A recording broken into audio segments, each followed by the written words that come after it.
में जब दिया लगाओ और मंदिर में जब दीप प्रज्वलित करो, उस समय पर जब मंदिर में दीप लगाएं और मंदिर में जब दिया प्रज्वलित करें, अगर गोल बाती है तो वो तो दिए के बीच में ही होगी, फूल बाती है तो वो दिए के बीच में होगी। और मान लो अगर लंबी बाती लेकर गए हो, लंबी बाती को लेकर पहुँचे हो, तो अगर दीप लगा रहे हो, कामना रख कर लगा रहे हो कि मेरी ये कामना है, तो वो दीप का बाती का मुख अपनी ओर रखना, पर कोई कामना नहीं। हम भगवान को केवल इसलिए रिझा रहे हैं कि मेरा भोलेनाथ मेरा भंडार भरे और मेरे घर में सुख समृद्धि दे। तो दीप की बाती का मुख भगवान की ओर होना चाहिए कि हमने तेरे भरोसे पर छोड़ दिया। अब हम किसी से नहीं पूछेंगे कि हमें क्या करना है, ये दीप की जो बाती का मुख है वो आपकी ओर है। अर्थात मेरा जो जीवन है, मेरा जो संपूर्ण परिवार है, मेरा जो कुटुंब है, मेरा जो कबीला है, मैं जिस घर में निवास करती हूँ, मैं जिस घर में रहता हूँ, उस घर का संपूर्ण कारभार सब तुम्हारे भरोसे पर है। तो बाती का मुख कहाँ हो गया? भगवान की ओर हो गया। बाती का मुख फिर भगवान की ओर। पर ज़्यादातर लोग दिया जो लगाते हैं ना, वो अपनी ओर बाती करके ही लगाते हैं। मतलब इनकी कामना चलती ही रहती है 24 घंटे। कुछ कुछ कामनाएं इनकी जागरूक रहती है, इनकी कामनाएं निरंतर रहती है। पर उस बाती में जब आप अपना संपूर्ण परिवार, संपूर्ण अपने परिवार का, दुकान हो, धंधा हो, व्यापार हो, व्यवसाय हो, चाहे आप जितना भी कार्य कर रहे हो, फैक्ट्रियां चला रहे हो, वो सब अपने भगवान के भरोसे पर दे दिया, भगवान की ओर दे दिया। तो इसका मतलब ये नहीं है कि बाती का मुख भगवान की ओर हो तो तुम भगवान के बिल्कुल करीब में ही बाती का मुख कर कर लगा दो और भगवान को मालूम पड़े चोट लग जाए, ऐसा भी नहीं। जब भी दिया लगता है, आप बहुत ध्यान देना महाराज, अगर भगवान जिस स्थान पर बैठे हुए हैं, अगर दिया हमको रखना है, भगवान जहाँ विराजमान है, दीप जब भी रखा जाता है भगवान के सामने, तो अपन जहाँ विराजमान है उससे भगवान और अपने बीच में कम से कम 2 बीता की दूरी तो होना ही चाहिए, जिससे भगवान को भी चोट ना लगे, भगवान को भी घात ना लगे। तुलसी महारानी को जो दिया लगाया जाता है वो तुलसा महारानी से दूर लगाना चाहिए। तुलसी के क्यारे में दीप लगाने का प्रमाण नहीं है कि तुम तुलसी के क्यारे के अंदर दिया लगाओ। पहले तो ऐसा नियम था कि तुलसी का जो क्यारा बनता था उसमें एक नीचे अलग से दिया रखने की जगह बनती थी, तो उसमें दिया रख दिया जाता था। आज के ज़माने में इतनी जगह ही नहीं कि वह में रखो, तो लोग वो कुंडा में धर के आ जाए। अब वो कुंडी में रख के आए, मालूम पड़े तुलसी महारानी का पत्ता मुरझा जाता है, तुलसा महारानी भी ऐसी मूर्छित हो जाती है, तुलसा महारानी भी चारों तरफ से वो दिए की लो से जल जाती है। ऐसा दीप लगाने का कोई फायदा नहीं, ऐसे दीप की कोई महत्वता नहीं है। किसी को कष्ट देकर, किसी को परेशान कर कर, देवता हो चाहे आप हो, आप किसी को कष्ट देकर, किसी को परेशान कर कर अगर भजन कर रहे हो तो उसका कोई सुख नहीं है हमारा, उसका कोई आनंद नहीं है।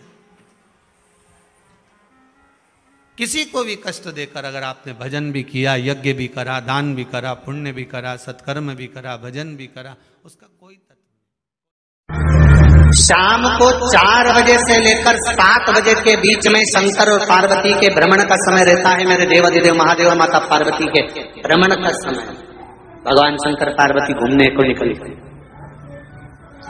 इसलिए हमारा सनातन धर्म कहता है शाम के समय पर माताओं को झाड़ू नहीं लगाना चाहिए, शाम के समय पर माताओं को चूड़ी बिछिया नहीं बदलना चाहिए, शाम के समय पर माताओं को मांग में सिंदूरा नहीं भरना चाहिए, शाम के समय पर माताओं को बाल नहीं बांधना चाहिए, शाम के समय पर माताओं को चौखट पर नहीं बैठना चाहिए। उसका कारण क्या है? क्योंकि पार्वती जी ने भगवान भोलेनाथ जी से कहा था कि तुम मुझे रोज शाम के समय प्रदोष काल में भ्रमण के लिए लेकर जाते हो, मेरे लिए आज्ञा क्या है? शंकर भगवान ने कहा सुनो पार्वती, मंदिर के अंदर नंदी रहता है, जाने वाला यात्री जब मंदिर में मेरा दर्शन करने आता है तो नंदी के कानों में कहकर जाता है कि शिव जी को मेरे यहाँ लेकर आना।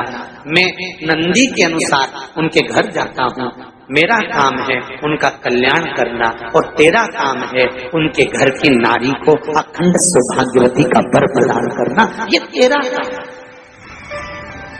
तब पार्वती माता ने कहा अखंड सौभाग्यवती होने का वर मैं तो दे दूंगी, पर उस समय पर माताएं चूड़ी बदल रही होगी, हाथ से चूड़ी निकाल रही होगी तो मैं वर कैसे दे सकती हूँ, मांग भर रही होगी तो मैं वर कैसे दे सकती हूँ, उस समय पर चूड़ी बिछिया बदला जा रहा होगा तो मैं वर कैसे दे सकती हूँ, उस समय पर झाड़ू लग रही होगी तो मैं लक्ष्मी को वहां कैसे भेज सकती हूँ, आप बताओ। तो शंकर भगवान ने कहा प्रदोष का समय एक ऐसा समय होता है, शाम का समय ऐसा होता है जिस समय पर केवल शंकर और पार्वती की आराधना का समय होता है।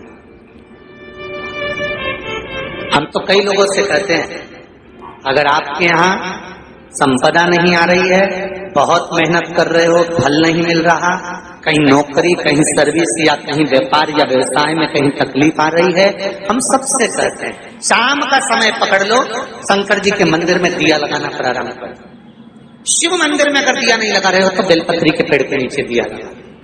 बेलपत्री और शंकर जी के मंदिर में दिया नहीं लगा रहे तो शंकर जी के मंदिर के बाहर चौखट पर दिया लगा।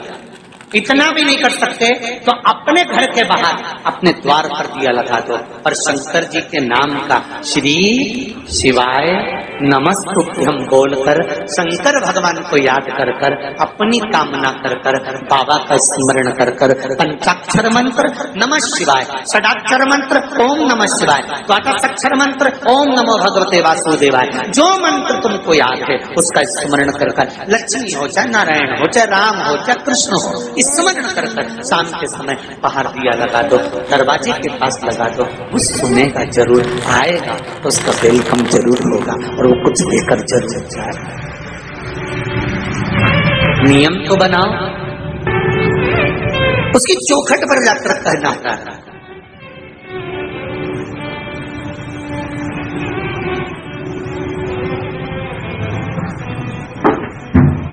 बृहस्पति महाराज ने कहा कि शाम का समय जो प्रदोष का समय होता है उस समय पर इंद्रदेव तुम शंकर जी की आराधना करो।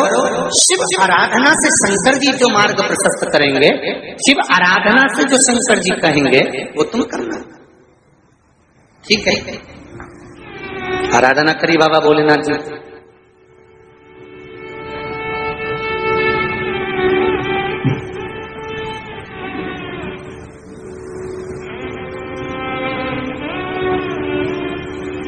मालूम नहीं था इंद्रदेव को।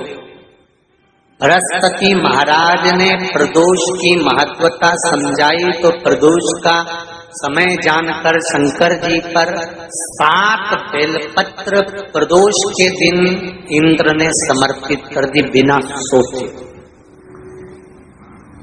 कितनी बेलपत्र? 7। प्रदोष का व्रत करो चाहे ना करो, मंदिर में चढ़ी हुई बेलपत्र को उठा लो,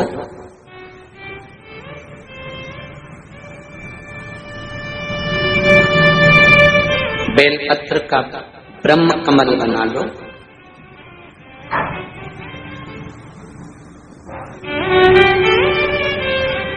ब्रह्म कमल का मतलब होता है डंडी बीच में रहे, आसपास पत्तियां रहे। 7 पत्ती का ब्रह्म कमल बनाकर, जैसे ये पत्तियां हैं एक जैसी रखी हुई हैं तो इसको फैलाइए, 7 पत्ती को आपस में फैलाकर ब्रह्म कमल बनाए। प्रदोष का व्रत करें ना करें, जरूरी नहीं है कि वृक्ष से ही पत्ती लेकर आओगे तो ही शंकर जी को चढ़ाओगे। शिव जी पे से चढ़ी हुई उठाकर धोकर ब्रह्म कमल बनाकर बाबा से विनय कर कर, हे प्रभु आज मैं इस काम के लिए जा रहा हूं, बाबा मेरा यह कार्य है, बोलकर श्री शिवाय नमस्तुभ्यम बोलकर शिवलिंग पर समर्पित कर दो।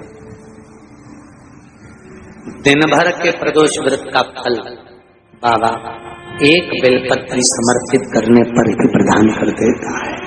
शिव प्रदोष व्रत कर रहे हो उससे बढ़कर कोई प्रसन्नता नहीं, पर नहीं कर रहे तो प्रदोष के दिन या 12 महीने शिवरात्रि आती है, श्री शिवाय नमस्तुभम, हर हर महादेव। कैसे हैं आप सभी लोग? आशा करती हूँ आप सभी बहुत अच्छे होंगे। देखिए, जो भी मेरे चैनल पर पहली भाई बहन पहली बार आए हैं वह मेरे चैनल को सब्सक्राइब कर लें। मेरी वीडियो कैसी लगती है कमेंट में हर हर महादेव लिखना ना भूलें।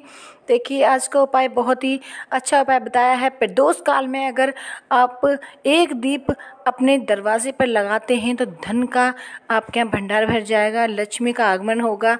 कहते हैं प्रदोष काल में शिव पार्वती भ्रमण के लिए निकलते हैं तो नंदी के कान में जाकर अगर आप मंदिर जाते हैं तो उनके कान में अवश्य कह के आएँ कि भ्रमण के लिए आप शिव जी और पार्वती को लेकर आते हैं प्रदोष काल में शाम के टाइम, तो हमारे यहाँ अवश्य लेके आएँ। तो ऐसे कान में कह के आना है नंदी के कान में, और आपको आना है घर। शाम को आपको एक दीप लगाना है, शाम को अपने दरवाजे के पास लंबी बाती का लगाना है घी का, और आपको प्रज्वलित करते समय यही बोलना है कि हे नंदी बाबा, आप शिवजी पार्वती को भ्रमण करने के लिए लेके आए हैं तो हमारे यहाँ उनको लेकर अवश्य आएं। पृथ्वी पर प्रदोष काल में शिवरात्रि में एकादशी पर शिव पार्वती पृथ्वी पर भ्रमण के लिए आते हैं, तो इसलिए आपको दरवाजे पर एक घी का दीपक अवश्य ही लगाना चाहिए। इससे आपके यहाँ धन में बरकत होगी, आपके यहाँ धन संपदा खूब बढ़ेगी, कोई भी कष्ट बीमारी नहीं रहेंगी। आपके यहाँ धन संपदा की जो भी कमी है वो कमी पूरी होगी। जिस व्यक्ति के यहाँ धन की बहुत कमी है, कष्ट बहुत ज़्यादा है, विपदा आ पड़ी है, समझ नहीं आ रहा है क्या करें, तो प्रदीप मिश्रा जी ने शिव पुराण में बता दिया है कि अगर आपके यहाँ ये सब परेशानियां हैं तो आप एक उपाय अवश्य कर लें। प्रदोष काल में एक दीपक अवश्य लगाएं।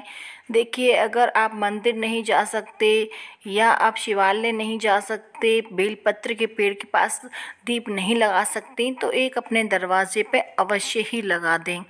देखिए, वैसे बहुत ही शुभ उपाय बताया गया है कि बेलपत्र का पेड़ अगर आपको कहीं मिल जाए तो उस पर एक दीप प्रदोष काल में आप शाम के टाइम ज़रूर लगा कर आएँ। इससे आपके यहाँ जो भी धन की कमी है वो पूरी हो जाएगी, जो भी आपके यहाँ कष्ट है वो समाप्त हो जाएगा, आपकी जो भी मनोकामनाएं वो पूर्ण अवश्य ही हो जाएंगी।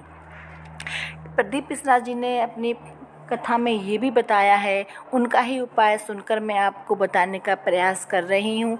जो भी व्यक्ति प्रदोष काल में शाम के टाइम मंदिर जाकर एक दीप लगाए, जो भी अपनी कामना है, कामना को जानकर आपको रखकर अगर दीप लगानी है तो वो लंबी बाती का दीप अब लगाते वक्त उसका मुख अपनी तरफ कर कर ही लगाएं। अगर कोई कामना नहीं है, वैसे ही आप शिव जी को रिझा रहे हैं, आपके यहाँ धन संपदा हमेशा रहे, आपके यहाँ सुख शांति बनी रहे, तो आप उस दीप का मुख शिव जी की तरफ कर दें। अगर आपकी कोई कामना है तो उस दीप का मुख अपनी तरफ लगाएं। लंबी